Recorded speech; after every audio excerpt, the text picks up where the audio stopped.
قدر کیجئے ان ہاتھوں کی جن ہاتھوں نے ہماری بنیادیں مضبوط کرتے کرتے اپنے ہاتھوں میں لاٹھیاں پکڑ لی۔ ان میں ہمارے ماں باپ اور اساتذہ شامل ہیں، اور ماں وہ خاموش دعا ہے جو ہر لمحہ ہمارے ساتھ رہتی ہے۔ اس کی محبت بے غرض، اس کی قربانی بے حساب، اور اس کی دعائیں زندگی کا سب سے بڑا سہارا ہیں اور قیمتی سرمایہ بھی۔ ماں کا لمس زخموں کا مرہم، اور اس کی گود جنت کا سکون ہے۔ وہ اپنی ہر خوشی قربان کر کے ہماری دنیا روشن کرتی ہے۔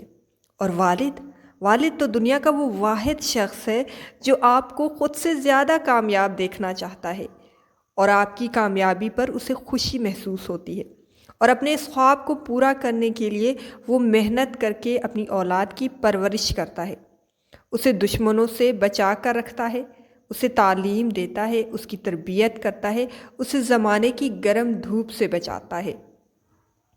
اس لیے تو کہتے ہیں کہ زندگی میں بادشاہی پیسوں سے نہیں بلکہ باپ کے سائے سے ملتی ہے۔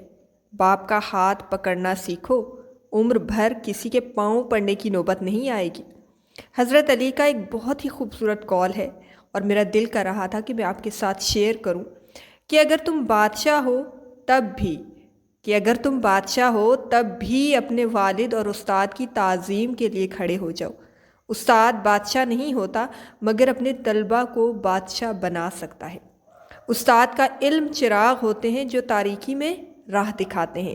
کسی کی پہچان علم اور ادب سے ہوتی ہے، اور اگر اس میں ادب نہ ہو، علم ہو، تو وہ علم بیکار ہے۔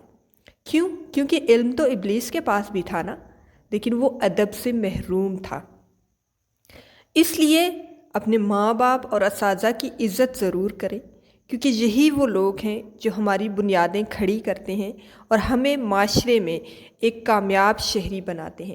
انہی کی وجہ سے آج ہم معاشرے میں اتنی اچھی زندگی گزار رہے ہیں، انہی کی وجہ سے ہمارا ایک نام ہے، ہماری ایک عزت ہے۔